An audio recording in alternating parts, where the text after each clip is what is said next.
अम्मी अब्बू की मौत के बाद मेरी माँ बिल्कुल अकेली हो गई थी। घर की दीवारें खामोश थीं और रातें इतनी लंबी कि सांस घुटने लगता था। अम्मी दिन भर घर और बाहर के काम संभालते संभालते और छोटे भाई की अकेले देखभाल करते करते आहिस्ता आहिस्ता टूटने लगी थी।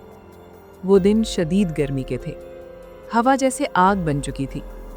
गुर्बत इतनी थी कि मैं छोटे भाई को गोद में उठाए पैदल बाजार तक गई ताकि घर के लिए थोड़ा सा सामान ले सकूं। वापसी पर सूरज डूब चुका था। अंधेरा हमारी एड़ियों से लिपट रहा था।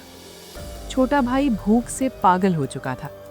उसका रोना खामोश सड़क पर चीख बनकर गूंज रहा था। मैं जितनी कोशिश करती वो उतना ही तेज रोता। तब सड़क के करीब एक पुराना पार्क नजर आया जिसके बीचों बीच एक सदियों पुराना दरख्त खड़ा था। उसकी शाखें जमीन को छूती थीं, जैसे किसी मुर्दा चीज ने बाजू फैला रखे हों। हम उसके नीचे बैठ गए।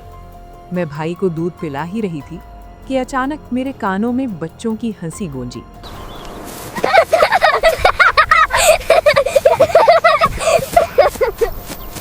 वो हंसी उस जगह की नहीं थी।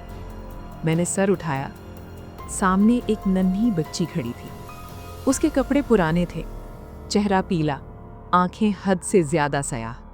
वो मुस्कुरा रही थी, मगर उस मुस्कुराहट में जिंदगी नहीं थी।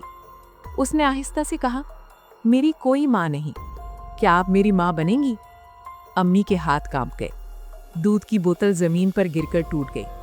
अम्मी ने कुछ कहे बगैर छोटे भाई को उठाया और तकरीबन भागती हुई घर की तरफ चल पड़ी। पीछे वो बच्ची हमें देखती रही, मुस्कुराती रही। उस रात के बाद वो बच्ची हमारे घर में आने लगी।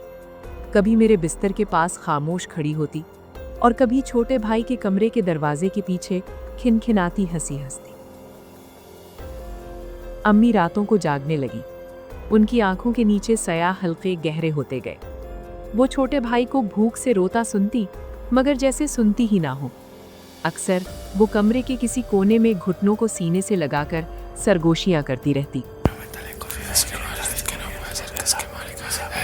मैं जानती थी वो बच्ची अब सिर्फ हमें नजर नहीं आ रही थी, वो अम्मी के अंदर उतर चुकी थी।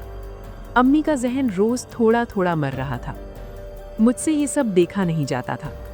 एक रात जब छोटा भाई भूख से तड़प रहा था और अम्मी दीवार को घूर रही थी, मैंने वो कर दिया जो किसी बेटी को नहीं करना चाहिए था। मैंने अम्मी को हमेशा के लिए आज़ाद कर दिया।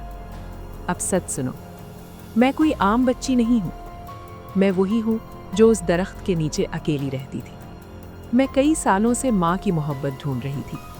उस दिन जब मैंने देखा कि एक माँ अपने बच्चे को कैसे सीने से लगाती है, तो मैंने फैसला किया कि मैं भी उनके साथ घर जाऊंगी। अब हम तीनों एक साथ रहते हैं, अम्मी, छोटा भाई और मैं। मेरा छोटा भाई अब कभी भूख से नहीं रोता, क्योंकि मैं उसका ख्याल रखती हूँ। लोग कहते हैं कि रात के वक्त पुराने दरख्तों के नीचे नहीं बैठना चाहिए, क्योंकि कभी कभी कोई चीज़ वहीं से आपके साथ घर आ जाती है, और अगर आपने उसे माँ कह दिया तो वो कभी वापस नहीं जाती।